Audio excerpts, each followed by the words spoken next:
What's up, everybody? This is Lyle with No Hippie Trucking and Transportation. Just wanted to come at you with rookie truck driving tip number 2.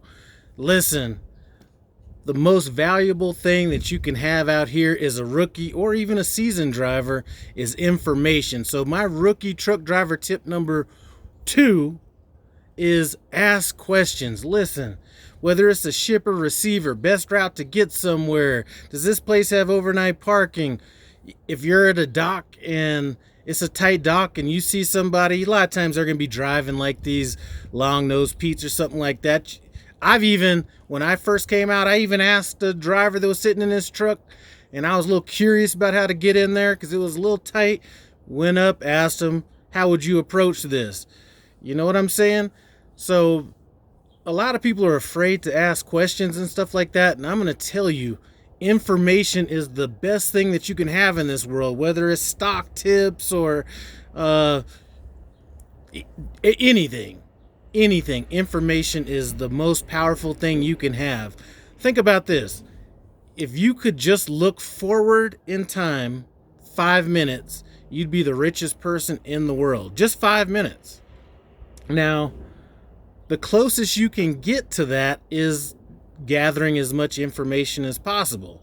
So I'm trying to think of some good examples. A good example would be you're going to a new shipper. Now listen, a lot of these Facebook groups is bullshit, okay? Even the prime ones. Somebody asks a serious question, you got people out there criticizing the question or talking down to the person asking the question, but the 80% that you can get from that is good information. So, for example, I could be going to a shipper in New Jersey, and, I'm a couple days out, and I'll just, go on one of these Facebook pages and say, does this place have overnight parking, or whatever the situation is, and then you're going to get a bunch of information on that. And a lot of times that information is going to allow you to drive straight to the location as opposed to stopping short. Some other information would be, and a lot of times, you don't need to just personally ask somebody this. It could be information that you get from the internet. So you look at the reviews. It showed up 6 hours early. They got me unloaded. So you know what? Boom. You could show up early, possibly get unloaded early, possibly, and kind of go from there. You also have to, I field a lot of questions from people that are coming to Prime or they're about to upgrade. They want to know about going lease, company, whatever. Now, this is kind of where it gets tricky when you're looking for stuff like that. Where you get the information from is absolutely important. So when it comes to information like this, I'm not going to ask somebody that's not successful in this what their thoughts are on it, okay? And one thing I like to do is get information from both sides. I just had another trucker, somebody in TNT asked me about going lease, and the one thing I said was, this is the information I have. Another channel out there, and I'm going to go ahead and promote that channel right now. Click on this link up here and go take a look at Trucking Along with Kiersey. If you're coming to Prime and you want to know what it's like being a company driver, ask Kiersey. I'm sure she'd take the time out to go back and forth with you on, text, email. I'm sure she's even taking calls. So, ask questions. You know what I'm saying? So, ask questions about the road conditions. You could always look it up, but you know what? If there's a forum or something that you have to ask questions in, get as much information as you can. I think a lot of times people are embarrassed to ask information. Things like that. One of the reasons I stayed on my trainer's truck for so long was because although it wasn't asking questions, the information I gained from coming from, to all these shippers and receivers basically almost served as an ask a question thing, because I was so familiar with so many of these receivers by the time I was ready to upgrade that it was powerful.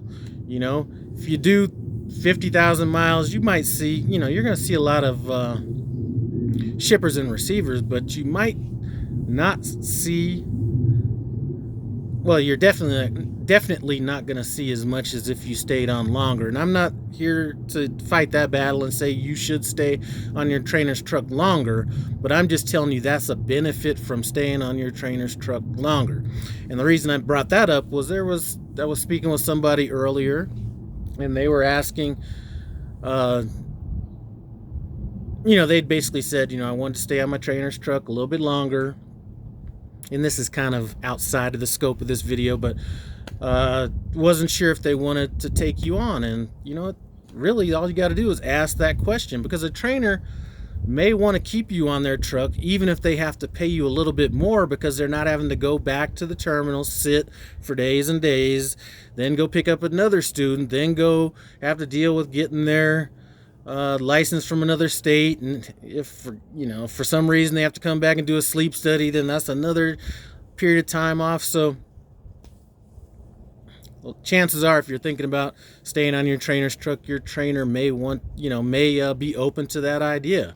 So anyway, that was a little bit off topic right there. Man, I'm telling you, it's a little brisk out here in Colorado. What is it, February? I don't know. Hell, it's Monday. Not Monday. My days are all mixed up. I'm be coming out on Monday, which is going to be February. What is that date going to be? Dang, I don't know. I'm going to be coming out in a few days, going to the truck on Sunday just to make sure everything is copacetic for this next ride out. But I'm telling you, I do not want to get back out there. But back on the topic. Listen. Oh, I know what I wanted to say. If you happen to be watching this video around the time when I post it and you plan on coming over I-70 and you're talking about you're one of them people that don't like to chain, you might want to stop short, because you will be putting them chains on. Enough about that. So, dang. Ask some questions. Listen, you cannot have enough information out here. I'm telling you.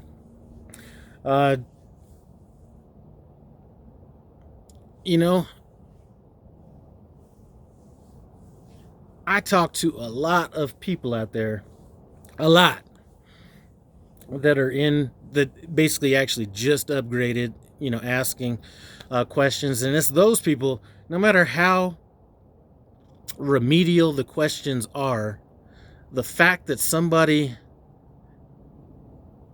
is, I'm not going to say confident, but I think it does take confidence to ask questions, especially as men. Men, that whole thing about, back in the days, there was I don't know if it's still going on or not, but back in the days, men never used to ask anybody for directions. This is back before GPS and all that kind of stuff, but men would not ask questions. And, men would drive around for, hours and hours being lost before they'd ask somebody. And women would, ask the question, figure out where they need to go, save themselves the 2 hours, and be on with their way. So do not feel, what they say, there's no stupid answer, or there's no stupid questions, or something like that.